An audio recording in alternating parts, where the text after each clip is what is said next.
Boa tarde. Boa tarde. Gente, tem muita gente aqui, né? Mas tem vários bodes assim, né? Boa tarde.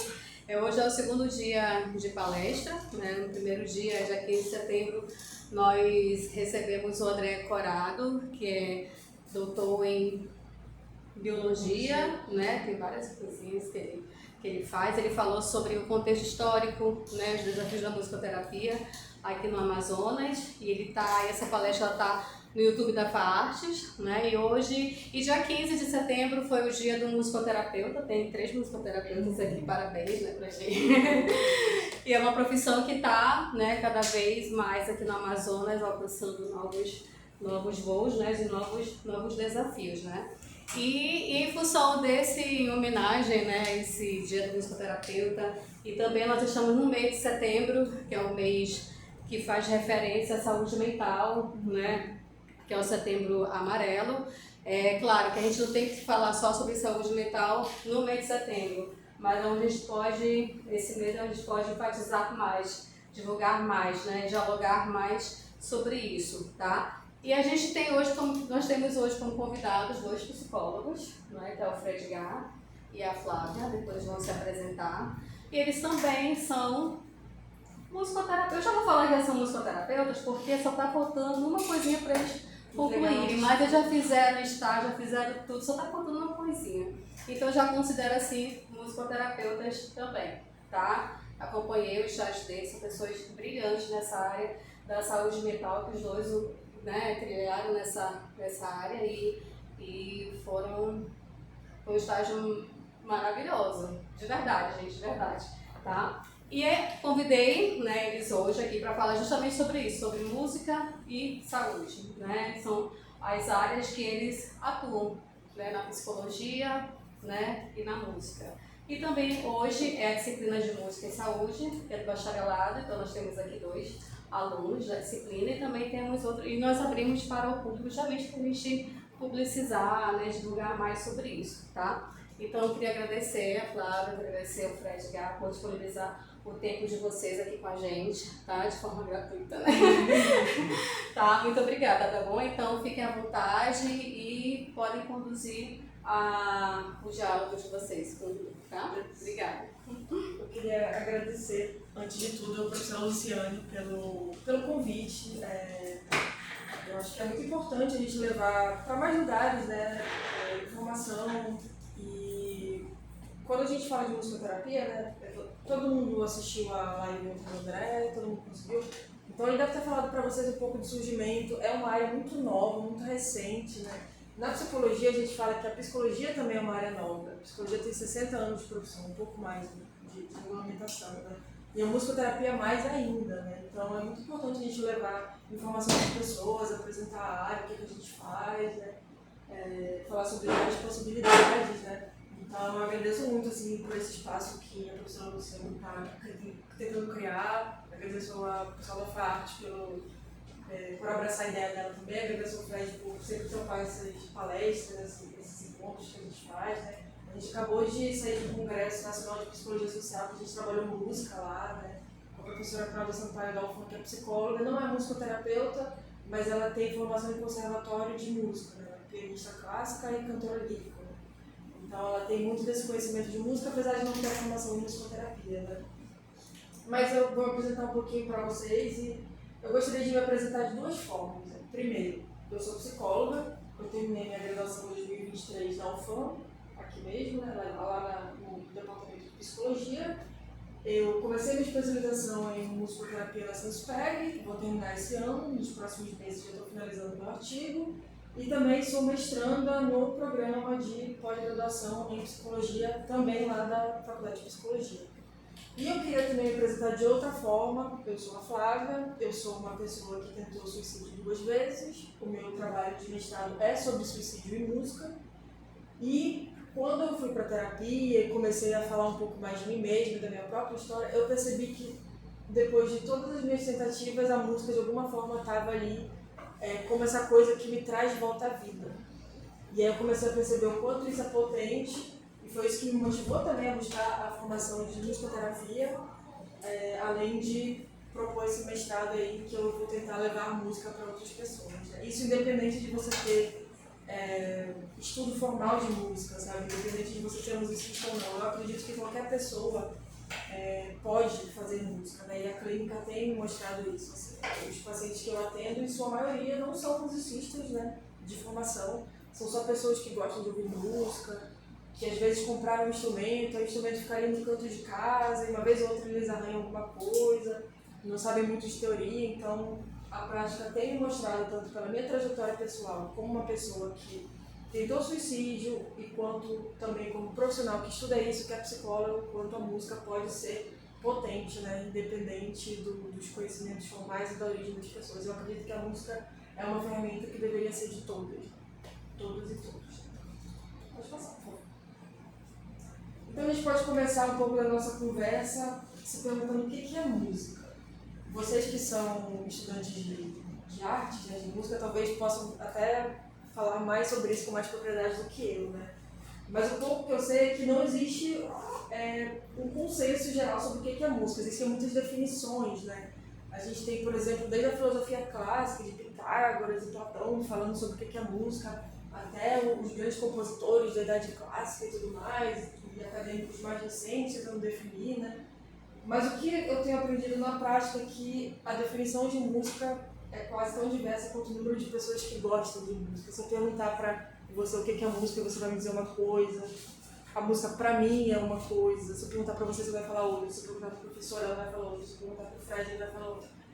Então a música ela é uma coisa muito diversa e muito difícil de definir. A música é uma coisa formal, é uma estrutura de compassos e tons e notas, ou a música é só som e silêncio, ou a música é qualquer barulho. Enfim, a música pode ser qualquer coisa. Mas o que a gente sabe é que existem essas centenas de definições registradas e cada uma vai enfatizar um aspecto diferente. Né? E aí, paralelo ao que é música, a gente pode discutir também o que é saúde. Aí você pode passar para mim. E aí a gente entra também em outra questão muito complexa. Né? Na psicologia, a gente tem uma disciplina praticamente voltada só para desmistificar o que é saúde. Né? Porque existem também centenas de definições sobre o que é saúde em diferentes áreas, né? Propostas por diferentes estudiosos. Então a gente tem uma definição mais clássica da biomedicina, de que a saúde seria a ausência de doença, e foi uma visão que predominou até ali meados do século XX, por muito tempo. Só que essa é uma visão muito rasa do que é saúde, né? Quer dizer, saúde é só ausência de doença, mas e se nesse momento eu não tiver uma doença, nenhuma doença física, mas eu não me sentir bem? Quer dizer que eu estou doente, eu estou saudável? Quer dizer, é uma definição que não dá conta de tudo. E aí a gente tem essa definição da OMS, né, a Organização Mundial de Saúde, que é a mais aceita, mas também não é uma definição definitiva, né? De que a saúde é um estado completo de bem-estar físico, mental e social, e não apenas a ausência de afecções ou doenças. Então, a OMS cunhou essa definição justamente para pensar que, por exemplo, pessoas que têm alguma condição mental não são necessariamente doentes. Uma pessoa que está deprimida, ela pode ser saudável dentro do funcionamento dela. Ela não deixa de ter um diagnóstico de saúde mental, mas ela pode ter saúde. É uma pessoa autista. É uma pessoa doente? Não, não necessariamente. Né? Ela é uma pessoa que também tem o seu funcionamento, tem as suas questões, tem as suas capacidades, tem o seu potencial. Então, justamente para não olhar só para a doença, para a gente olhar como indivíduo, para o indivíduo como um todo. Né? Porque essa definição inicial é uma definição que limita muito. E a gente tem esse autor aqui, que ele traz uma definição que é interessante também. Saúde como a capacidade de criar novas formas de vida frente às adversidades, não apenas conformidade com uma norma fixa. Enfim, aí vocês poderiam achar muitas outras definições de saúde, se vocês fossem pesquisar. Tem a definição do Freud, tem a definição do Beck, tem a definição da fenomenologia, da psicologia, várias definições. Mas eu gosto de trazer essa definição aqui, desse autor, porque eu trabalho muito com suicídio, né? Os casos que eu atendo na clínica, em sua maioria, são casos de suicídio. Né? Para as pessoas saberem que eu estudo isso, elas me encaminham muito. Né? E tem vários discursos que são muito comuns da pessoa que pensa em dar fim à própria vida, que, enfim, tem ideação suicida. um discurso de ninguém vai sentir minha falta, eu não consigo fazer nada direito, eu não consigo levantar da cama, eu não tenho vontade de viver, não tem nada de bom na minha vida. Discursos que a gente escuta às vezes, né, com certa frequência. E às vezes a gente também sente isso, né? A gente não pode negar que de vez em quando a gente sente também essas vontades de não levantar da cama, de não querer fazer nada.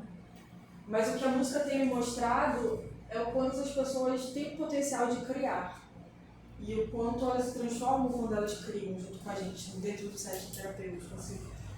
Por questões éticas, né, a gente não pode mostrar tudo, não pode gravar, mas se eu conseguisse transportar cada um de vocês para um momento assim, do setting terapêutico e ver uma pessoa que chega assim, dizendo que não consegue fazer nada direito, e aí ela senta comigo no teclado e toca uma das músicas favoritas dela, ela olha pra mim e pensa, eu gostei disso, eu não sabia que uma terapia poderia ser assim. Eu não sabia que eu conseguia fazer isso, né? Então, é uma das coisas assim, mais fantásticas, eu acho, da prática de musicoterapia, sabe? Você conseguir ali dar maneiras de uma pessoa fazer uma coisa dessas, né? E a música mobiliza muito, ela faz a gente sentir muitas coisas, né? Então, é um momento assim, muito transformador, se eu pudesse, enfim, fazer com que as pessoas visualizassem isso comigo, sabe? Estivessem no setting comigo, acho que vocês ficariam tão encantados quanto eu fico, assim, quando eu estou atendendo essas pessoas, sabe? Então, a gente falando dessas várias definições, a gente entende uma coisa, apesar da gente não conseguir definir exatamente o que é música, não ter uma definição que todo mundo possa aceitar e ser unânime, a gente sabe pelo menos que música não é só som, que música é corpo, música é afeto, música é memória e música é identidade. Né? Recentemente eu fiz uma disciplina no programa de pós-graduação em Antropologia Social que chamava Antropologia da Música. E a gente conversou muito sobre as músicas dos povos originários, né? Povos indígenas, quilombolas, música dos terreiros de Umbanda, candomblé, e como a música é uma parte central da identidade deles. E às vezes grandes músicos nascem desses espaços, né? Então a gente tem, por exemplo, no cenário local, alguns músicos indígenas, a gente tem rap indígena, hip hop indígena, não sei se vocês já ouviram falar desses gêneros musicais, né? Que acabam ficando muito limitados, né? Mais a quem estuda, mas são gêneros bem interessantes assim, de se ter contato, sabe? A gente percebeu o quanto a música passa a ser de fato uma ferramenta de luta, uma ferramenta política, uma ferramenta de saúde e até um jeito de contar a história de um povo, né? Então, a música ela tem essa dimensão, né? Ela não é apenas entretenimento, ela também é forma de expressão, vínculo e cuidado. Então, a gente faz essa diferenciação da música no cotidiano e na arte, que é diferente da musicoterapia. Apesar da música poder ser terapêutica nesses outros contextos também. A música pode atuar de forma terapêutica, por exemplo, quando eu estava sozinha no meu quarto, depois da minha ideação suicida, tentando aprender a tocar o ukulele, aquele momento estava sendo terapêutico para mim. Não era musicoterapia porque eu não estava com musicoterapeuta, não estava dentro de um set terapêutico, mas foi terapêutico naquele momento para mim. E eu tenho certeza que vocês podem pensar em momentos em que a música foi terapêutica para vocês. Por exemplo, quando você coloca seu fone de ouvido, está meio triste, coloca uma música que você gosta, aí o seu humor muda. Quando a gente vai varrer a casa, a gente coloca uma música animada para tentar motivar a gente naquela tarefa que às vezes a gente não quer fazer necessariamente, mas que precisa ser feita, né? Ou quando a gente está estressado no trânsito e coloca uma playlist que a gente gosta, aí até a gente consegue até suportar, né? Tá ali no trânsito parado, travado, porque a gente está escutando uma música que a gente gosta. Então ali são momentos em que a música pode ser terapêutica também, que não necessariamente é a musicoterapia. Então, a musicoterapia, falando de definições, né? Também não temos uma definição concreta de musicoterapia, a gente tem vários autores que falam várias coisas, mas de forma geral e resumida, a gente pode dizer que a musicoterapia é a utilização da música com objetivos terapêuticos, sendo feita por um profissional que foi habilitado para isso, no caso, um musicoterapeuta. E aí a gente fala também de profissionais que às vezes não são musicoterapeutas, mas que utilizam música de forma terapêutica, como, por exemplo, eu falei do exemplo da Cláudia Sampaio, que é pianista, é cantora lírica, é psicóloga, mas não tem formação em musicoterapia. Ela faz um grupo de coral na faculdade de psicologia, aqui da UFAM, e acaba sendo um espaço terapêutico para vários alunos, né? Esse coral ele é um espaço aberto para qualquer pessoa que queira participar. A gente se reúne às quartas-feiras à tarde, geralmente toda semana. E grande parte dos integrantes do coral são alunos de psicologia e professores, mas tem pessoas de fora também, é um grupo aberto para quem quiser participar, é só você ir. e participar do ensaio, você não precisa preencher nada, não precisa se inscrever. E da última vez que a gente estava fazendo uma palestra, o Fred, teve uma colega nossa que faz parte do coral e aluna de psicologia. É uma moça que tem várias questões de saúde mental e que já está há vários anos tentando se formar e não consegue, porque às vezes ela entra num momento de crise, ela tem que se retirar alguns meses, perde o período, né? E ela falou uma coisa muito forte assim pro grupo, né? Poxa, professora, eu não sei quando eu vou conseguir me formar, mas eu sei que eu gosto de estar aqui, eu gosto do coral. Então isso é muito potente, sabe? Uma pessoa que tem essa dificuldade toda, que às vezes pensa em pôr fim à própria vida, mas que diz, eu gosto de estar aqui. O coral é um espaço que eu gosto, é uma das poucas coisas que me trazem bem-estar, me trazem felicidade nos poucos momentos em que eu estou bem. Então, conseguir construir esse espaço é um desafio, né? Mas é também muito gratificante quando a gente consegue oferecer isso para as pessoas.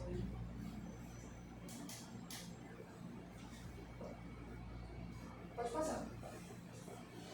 Então, aqui a gente tem uma situação de um artigo, depois eu vou passar as referências que eu utilizei para vocês, mas aqui fala sobre como a musicoterapia apresentou resultados significativos na saúde mental, incluindo a melhora na capacidade comunicativa de pacientes, bem como no apoio à integração social, fortalecimento da autoestima e melhora na aparência desses indivíduos.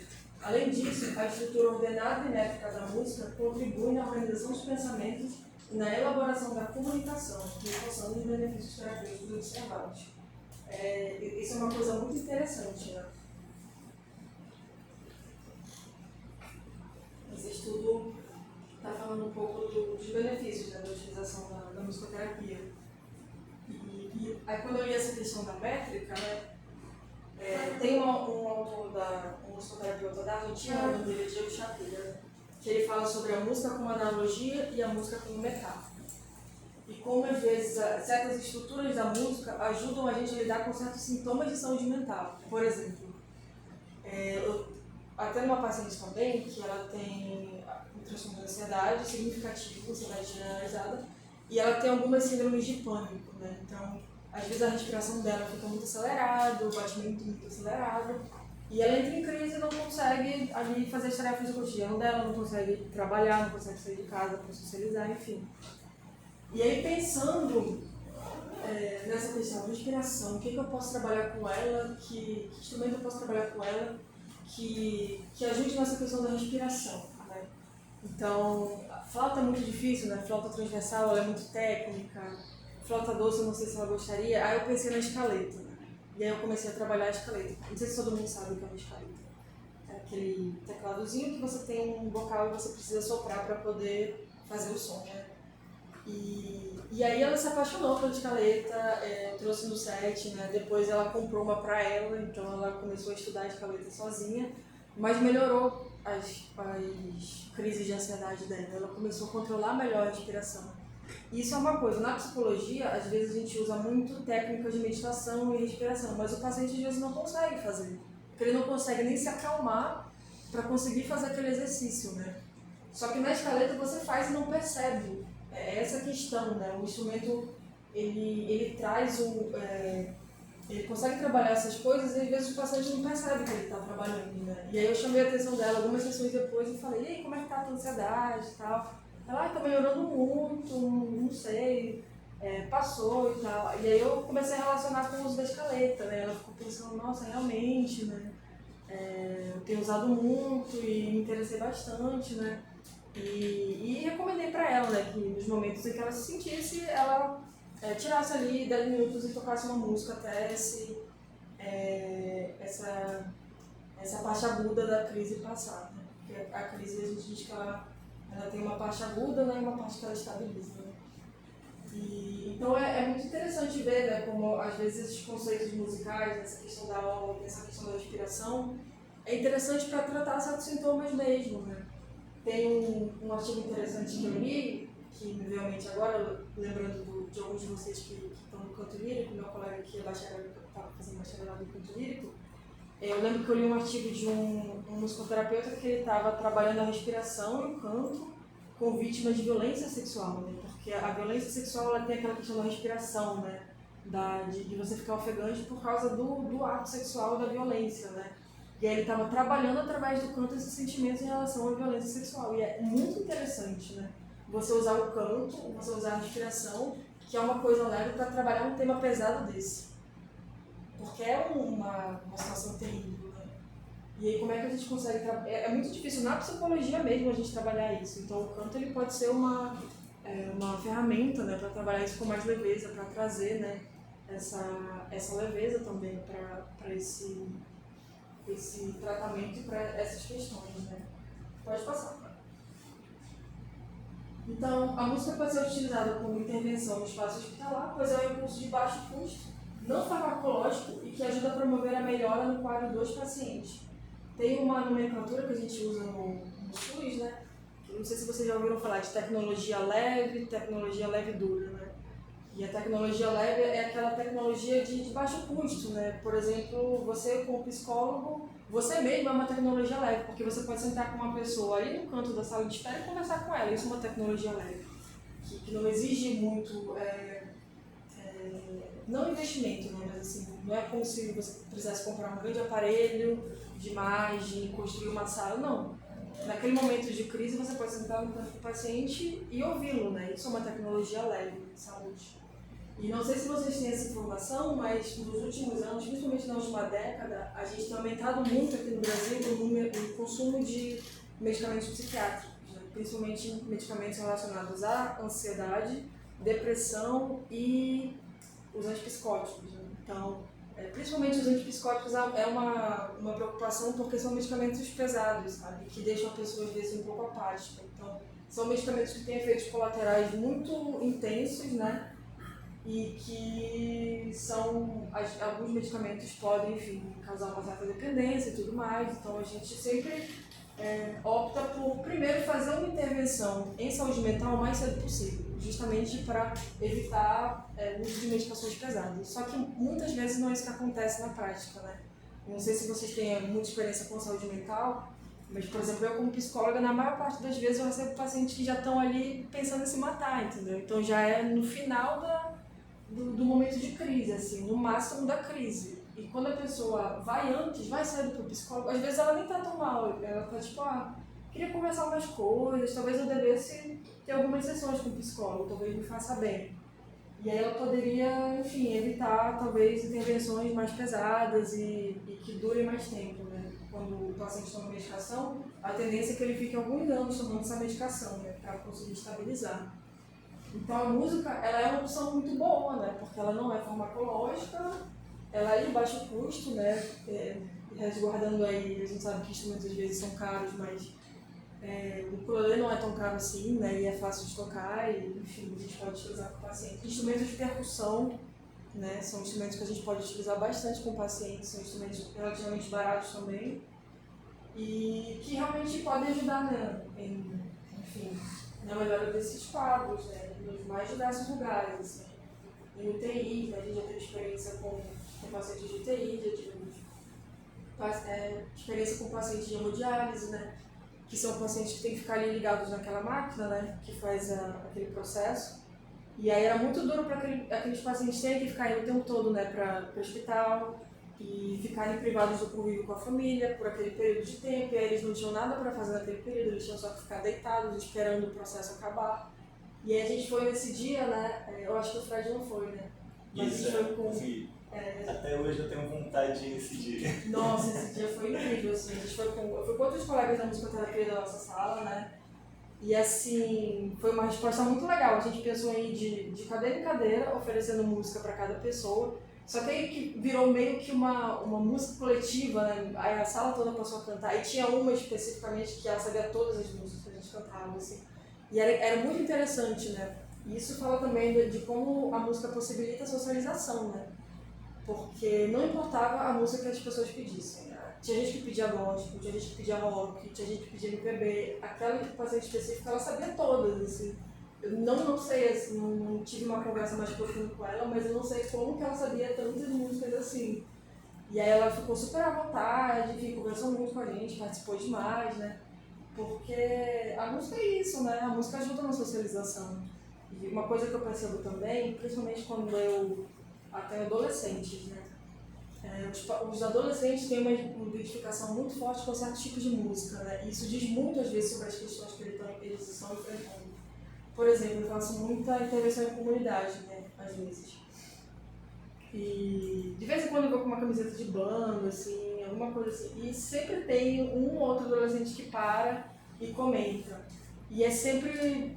E aí começa a puxar para outras bandas, e aí, de repente, ele cita, não sei, Nirvana, que é uma banda de rock que o vocalista cometeu suicídio, né?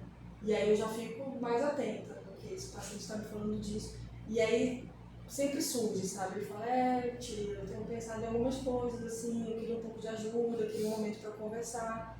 E é impressionante como o fato de eu só ter ido com uma camiseta de banda abre um diálogo que esse adolescente, esse jovem, essa jovem, não estava conseguindo ter com mais ninguém, não estava conseguindo ter na escola, não estava conseguindo ter em casa.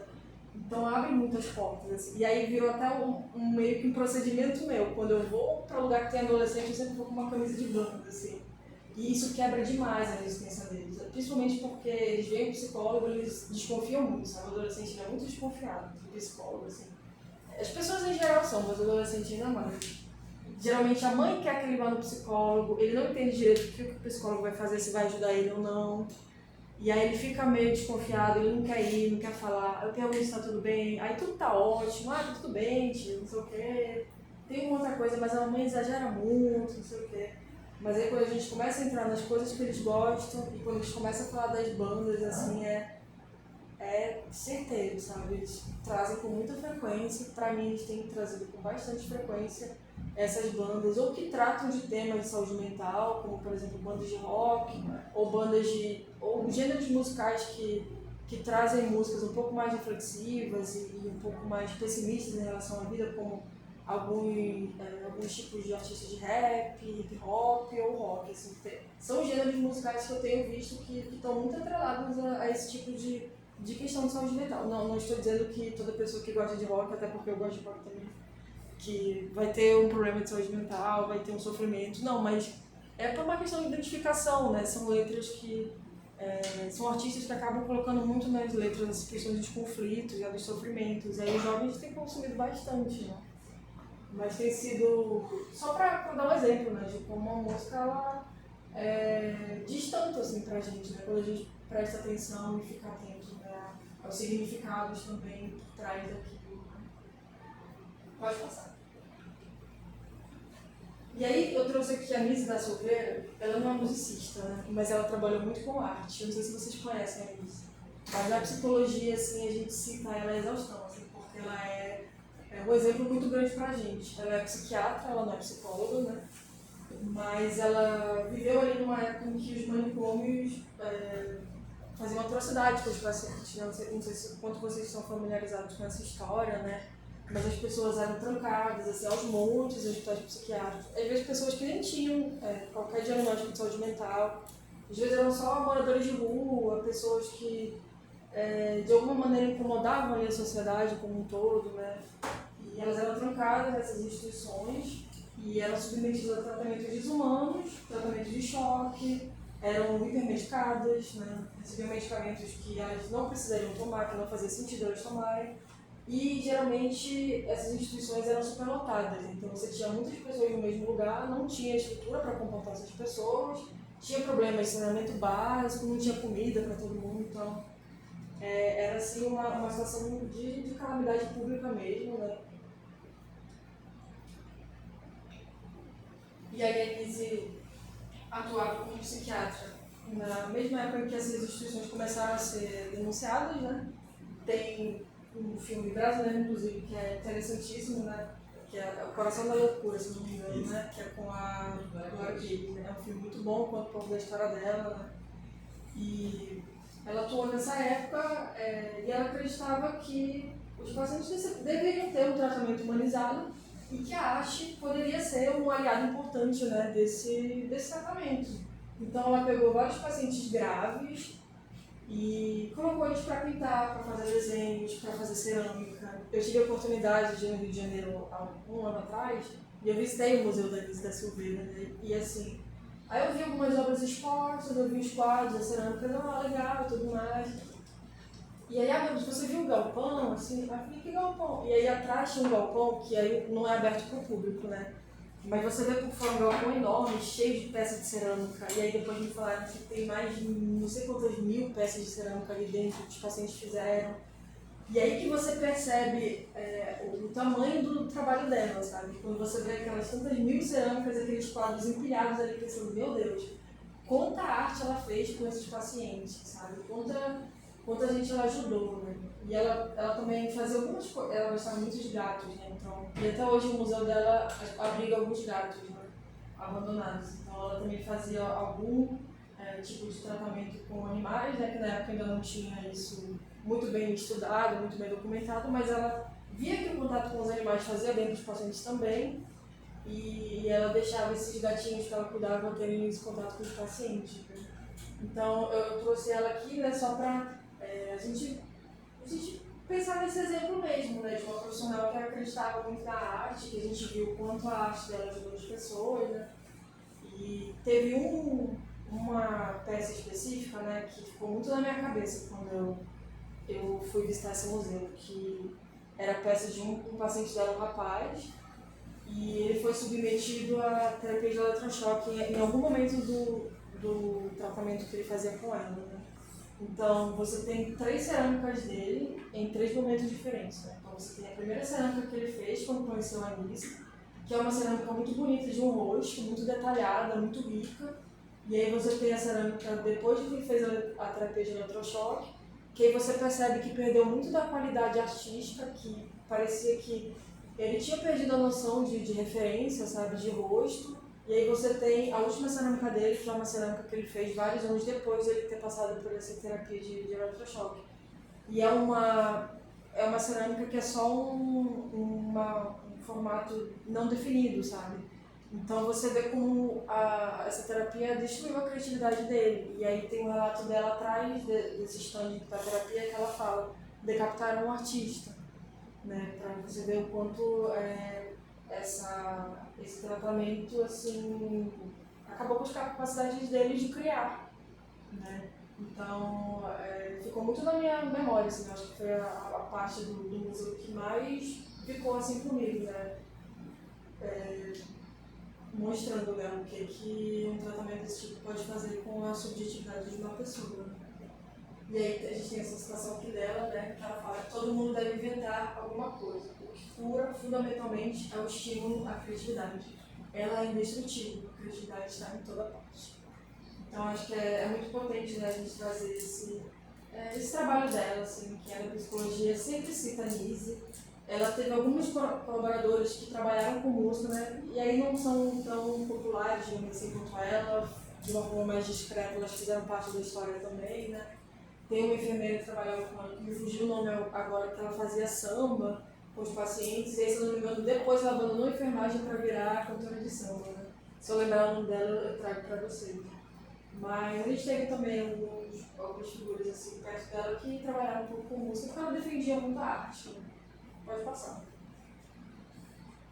E aí, pensando em toda essa potência, né, da arte, a gente traz aqui algumas coisas sobre como a música não cura no sentido biomédico, mas cuidar é diferente de curar. Quando a gente fala de cura em saúde, mais ainda quando a gente fala de cura em saúde mental, é preciso ter muito cuidado, né? Porque um diagnóstico de saúde mental, ele muda muito o rumo de uma vida. Então a gente tem uma responsabilidade muito grande, né? Os profissionais de saúde mental temos que ter muito cuidado com esses diagnósticos, né? Então, dificilmente a gente vai falar de cura, mas a gente pode falar de vida, a gente pode falar de cuidado, a gente pode falar de potência, a gente pode falar de criatividade, porque essa pessoa ela pode fazer tudo isso, entendeu? Não é porque ela recebeu um diagnóstico de saúde mental, por mais duro que ele seja, ela pode ter uma vida boa, ela pode ter qualidade de vida, ela pode fazer todos os planos que ela queria antes de ter esse diagnóstico, ela pode alcançar tudo isso, apesar do diagnóstico, sabe? Então a gente tenta trabalhar sempre no sentido de cuidar e no sentido de quanto essa pessoa tem de potencial. Né? E não prometer a cura porque é uma coisa que a gente não consegue, né? Geralmente são coisas que vão acompanhar a pessoa por algum tempo, né, na vida, mas é possível viver bem apesar dessas coisas. E a música abre espaços para falar do que não se consegue dizer. Então, até com o exemplo que eu falei, né, dos adolescentes, assim, é muito interessante o quanto traz essa abertura, né, falar dos artistas, falar das músicas. E tem uma paciente, eu tenho uma paciente específica, né, que ela tem muita dificuldade em verbalizar as coisas, né? Então tem dias que ela fala na sessão: eu não sei o que falar, Flávia, eu não sei como te explicar isso, eu tô sem resposta para você quando eu faço algum questionamento, né? Então eu falo: tudo bem, então já que você não sabe o que falar, ou já que você não quer falar agora, vamos tocar uma música. E aí é impressionante, assim, ela escolhe uma música, a gente toca juntas, e ela começa a falar da letra, começa a falar da artista, e aí o conteúdo dela vem, e ela nem percebe. E ela já está conseguindo verbalizar o que ela antes não conseguia, de uma forma muito mais intuitiva, né? Muito mais espontânea, porque a música quebra, né? A música permite que a gente faça essa ruptura, né? Com as nossas resistências, com os nossos enrijecimentos, com os nossos processos de adoecimento também. Então, música e saúde são campos inseparáveis, porque saúde envolve subjetividade, cultura e pertencimento. Eu tive uma experiência alguns meses atrás, eu fui no flutuante e aí entrou água no meu ouvido, né? E aí eu tive uma infecção no ouvido, eu fiquei umas 3 semanas sem conseguir escutar direito. E eu fiquei nervosíssima, porque eu tinha certeza que eu ia ficar surda, sabe? E eu fiquei muito nervosa, assim, eu pensei: meu Deus, se eu perder minha capacidade de escutar música, eu não sei o que vai ser de mim, né? E aí, enfim, eu fui no médico, fiz o tratamento e a minha audição voltou até melhor do que era antes, sabe? Mas porque pra mim, música e saúde é uma coisa que eu não consigo me imaginar sem, sabe? Não consigo imaginar que eu esteja saudável se eu não tenho capacidade de fazer música, de ouvir música, de tocar meus instrumentos, de atender meus pacientes. Pra mim, música e saúde são coisas que vão estar juntas o tempo todo, né? E a gente vê vários exemplos assim na história, né? Talvez o exemplo mais clássico seja o Beethoven, né? Que ficou surdo no meio do processo dele de se tornar um grande compositor, né? E mesmo ficando surdo, existem algumas histórias que a gente não sabe se são totalmente verídicas, né? De que ele ficava bem próximo do piano, assim, para sentir a vibração, né? Porque ele estava tão ansioso por continuar produzindo música que ele não conseguia pensar em parar, assim. E mesmo com essa dificuldade, nessa condição, né, de saúde, ele conseguiu produzir várias coisas depois, inclusive algumas das obras mais famosas dele. Então é só mais um exemplo assim, de como a música às vezes é tudo, né, para uma pessoa. Assim. E enfim, eu defendo a música como uma ferramenta muito potente, acredito que o Freud também, e a gente está fazendo esse trabalho, assim, nós temos poucos musicoterapeutas formados no Amazonas, mas a gente está tentando levar essa música para cada vez mais lugares, né? E para cada vez mais pessoas, né? Porque é uma questão de democratização do conhecimento, sabe? Música é uma coisa que deveria estar nas escolas, né? Como já esteve. Eu, quando era pequena, ainda tive algumas aulas de música, né? E aí, em algum momento, foi tirado do currículo em detrimento de matérias mais importantes, né? Como matemática, português, história. Mas assim, eu senti muita falta eu lembro de sentir muita falta quando tiraram música da minha grade curricular. Porque a música deveria ser de todos, né? A música é de todos. Então, a gente está aberto aqui para o diálogo, né? Vou passar a palavra para o Fred. Eu acho que no próximo slide tem algumas referências que eu usei, se vocês quiserem ler depois, já vou procurar, né? Tem muito mais coisa assim, para a gente ler, assim, tem toda uma bibliografia, né? Mas eu trouxe algumas que estão até em português, né? Para a gente também valorizar um pouco do nosso saber aqui do Brasil, né? Porque a musicoterapia tem muitas coisas publicadas em outros idiomas. Mas é isso, e muito obrigada por essa tarde, por esse convite, e a gente está aí para conversar, qualquer dúvida, depois eu vou passar a palavra para o Fred.